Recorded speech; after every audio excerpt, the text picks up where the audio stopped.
ஒண்ணுமே வேணாமே உன்னை விட எனக்கு உள்ளது எல்லாமே உன்னிடத்தில் இருக்கு.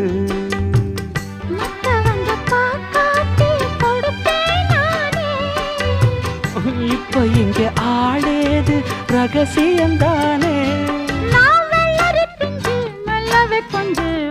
காத்திருக்கேன் கதவை திறந்து உள்ளுக்கு வாடி.